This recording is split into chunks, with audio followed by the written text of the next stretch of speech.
Should your startup actually have an exit strategy? Now, as a founder, it always felt like a little bit of a cop-out to me when I thought about building an exit strategy. But over time, I actually learned that it's actually a very valuable exercise to do, an incredibly valuable asset to have as you're running your startup. And on this video, I'm going to explain to you what an exit strategy is, why do you need one, and how to actually go about building one. Intro.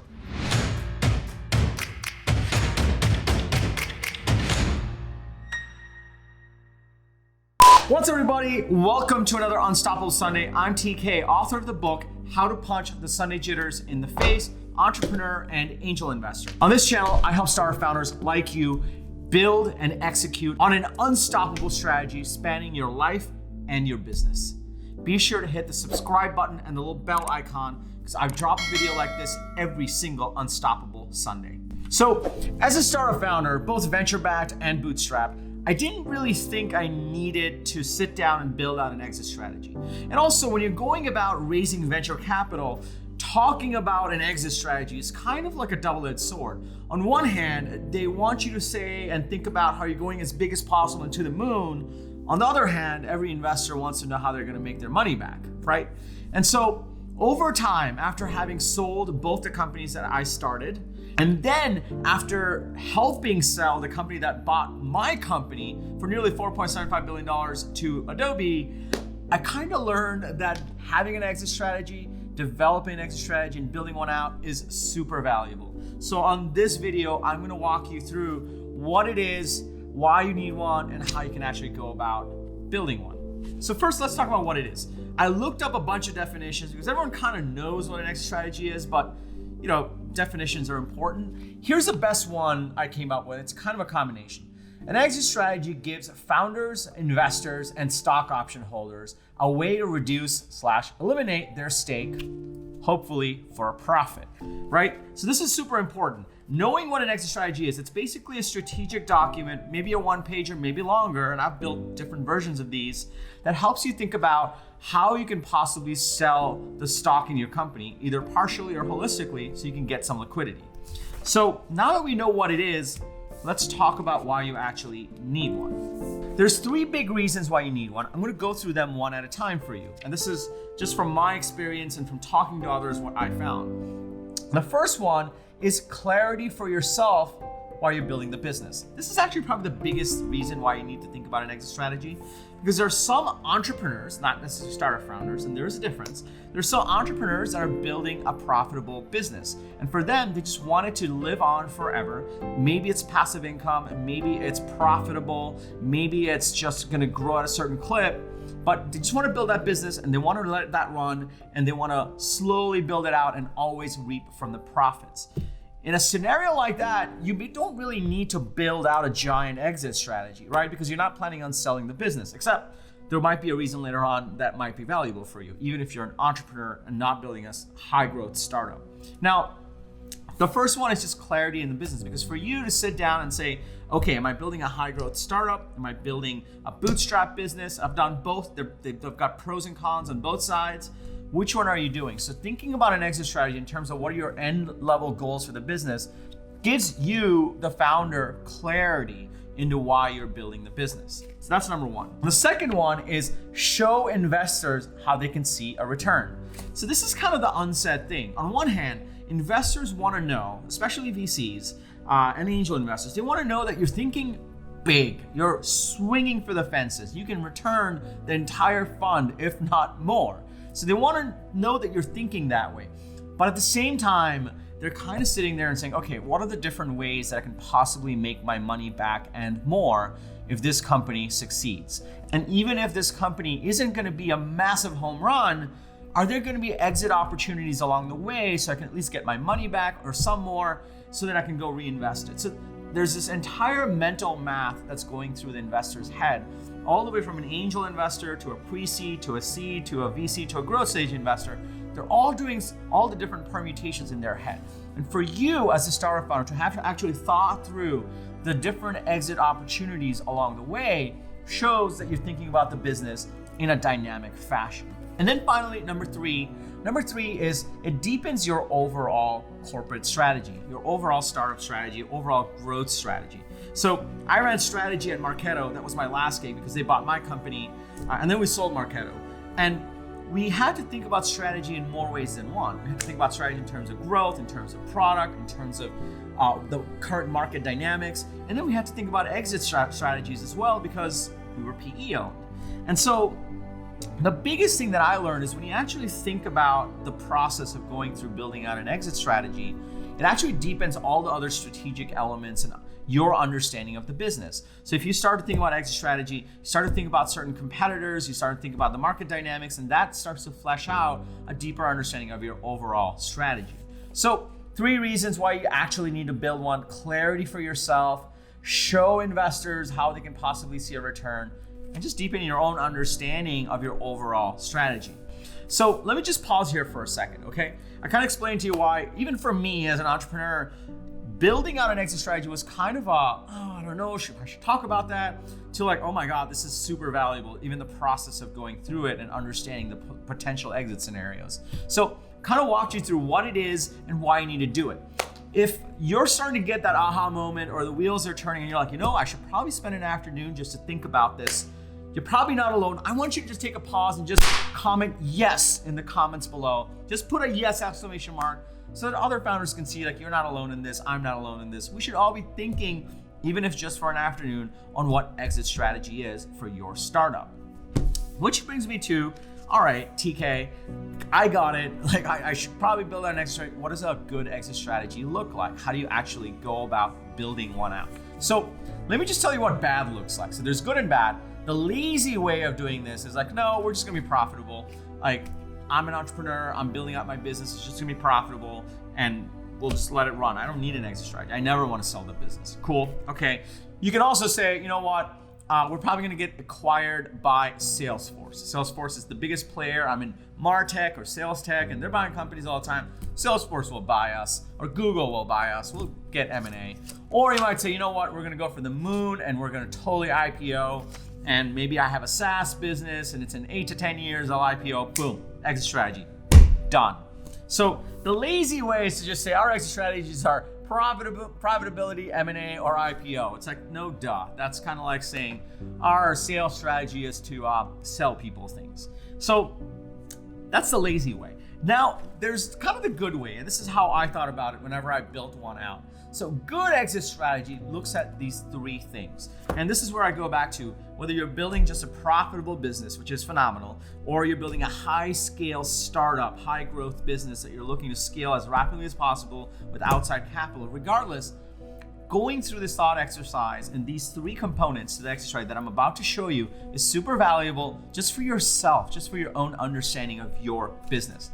The first thing I always say is, who are the key players in tiers?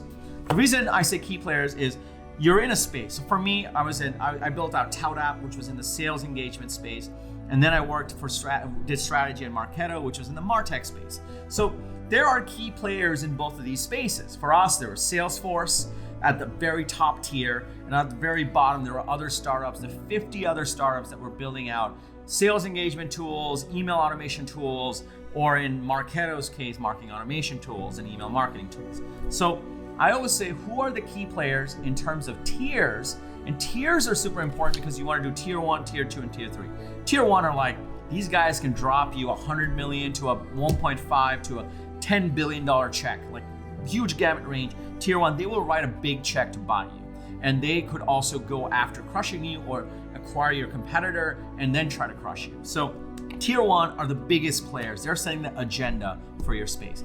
Tier 2 is like your Series B to Series D startup, and Tier 3 is like someone you would try to merge with because they're the same size as you, and it would be a private to private transaction.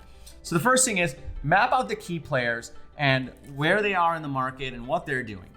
The second thing is map out the recent exits in the space. There's two reasons why you need to do the recent exits. The recent exits tell you who's buying. It also helps you understand why they're buying, which gives you a view into their strategy. So say Salesforce is a tier 1 player. If they're buying a bunch of companies that are in the sales engagement space, it tells me that they care about sales email a lot. If they're not, it means that they think it's a bunch of spam bots, so they're not interested in it. So it helps you understand exactly why they're buying and what the big moving chessboard pieces are. The last reason why you should also look at recent exits is it gives you comps. Comps meaning it gives you comparables into how much these companies are paying. So if they're buying similar companies to you and they're paying 10x revenue, it gives you a hint into what you might be able to command, maybe, in the space. So first one is key players. What are their key players? Second one is what are the recent exits, which gives you a view into their strategy. And then the third thing to actually look at is to start to understand the macro trends. When you look at what the key players are doing and what their strategy is, when you start to look at what moves they're making and what they're buying and what kind of consolidation is happening and who's growing, you start to notice what the macro trends are. Macro trends meaning these are things that are big moving themes that are happening in your space, in your ecosystem, that clues you into what's important for the big guys, what they're afraid of and what they'll spend money on, and what are opportunities that they're not even seeing that you can go after and win. So it starts to kind of lay out the chessboard, the macro movements in the space, and helps you understand who's making moves and who's not.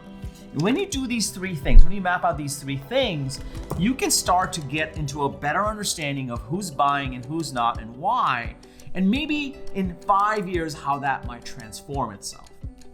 So just to kind of recap, a lazy strategy is when you're just saying, I'm going to profit or M&A or IPO. A good exit strategy is when you can identify these three things. Who are the key players? How do you actually get the recent exits and the comps and the why? And then how you identify the macro trends that are happening. When you have this will become another component to your overall strategy and you can tether yourself to it. Once you have an exit strategy, here's the thing I tell every startup founder to do. What I tell every startup founder to do is always maintain some level of optionality. So now that you have this, you just need to go back to building the business. One of the things you never want to do, and this is why VCs are a little afraid of you talking about exit strategy too much, you never want to build a startup to be able to flip it to exit. Meaning, you don't want to plan for that. What you want to always plan for is to build a really successful business. And when you have a really successful business, then there will be exit opportunities. But when you understand the dynamics of the space and the key players and the movements, it helps you build a more successful business, right? So that's why I always say, go back to building the business once you've done your exit strategy. But here's the pro tip here. Start to also build out and contribute to your partner ecosystem. Meaning, once you identify this exit strategy space and all the big players in the tier 1, tier 2, tier 3, that's your ecosystem. These are all the players in the space. And so as part of building your business, you should also contribute and partner in the ecosystem. So one way to maintain optionality is, let's just say in my company, we knew that Salesforce could be an acquirer down the line, or we knew that Microsoft could be an acquirer down the line. One thing that we did is we always tried to figure out how we can partner and contribute to their ecosystem, so we're a big part of it. And that allows for optionality. That means that I'm building my business and growing it as big as possible, but at the same time, I'm building my credibility and my contribution and my hooks into this ecosystem and these potential acquirers. So I'll always have optionality. Optionality is a beautiful thing. It reminds me of one of these things that one of my favorite board members, Greg Gretsch from Jackson Square Ventures, who was on my board, told me. He said, TK, there is always a market for a profitable software company. Meaning it gives you so much optionality. When you just build a business for success, there's always going to be a market for exits, but you can always keep growing bigger because you just have optionality. And so to kind of round this all out, that's the main reason why you need an exit strategy. We went through what it is, why you need one, and how you can actually build one out. Now, what you might not know is how to think about your overall startup strategy. I gave you the reasons around exit strategy, but what does it look like to actually build out a strategy for your startup in terms of growth strategy and product strategy and ecosystem strategy and acquisition strategy? There's so many different aspects to a core strategy. And a lot of times I've seen founders just keep that in their head, or it's this never-ending calendar invite of this magical afternoon where you're going to work on it and you never really get to it. I definitely overcomplicated it in my own companies until I learned a framework on how to go about them. So this is why I created an unstoppable strategy guide for startup founders. The Unstoppable Strategy Guide is super simple. It's a one-pager. It gives you the 5 things that you need to think about to build out your strategy. If you're interested in that, you can follow the link below. It's completely free and you can download it. And it'll give you some things to think about on how you can attack this strategy problem in a broader way. That wraps up this video. This is why you need an exit strategy. Now listen, if you enjoyed this video and found value from it, please smash the like button. If you are part of a Slack group or a mailing list with other startup founders and you have found value in this video, please share it. It means the world to me and my team who work really hard on these videos. And I drop a video like this to help startup founders become unstoppable in their lives every single Sunday. So be sure to hit the subscribe button and the bell icon. If you want to continue this conversation, be sure to DM me on Instagram. My username is right there, or right there, I always forget where it is, to continue the conversation. I like Instagram because it's much more personal. We don't have to talk business. We can talk about life and business strategy. Follow me over there as well. And remember, everyone needs a strategy for their lives, but with us, yours, it's gonna be unstoppable. I'm TK, and I'll see you next Sunday.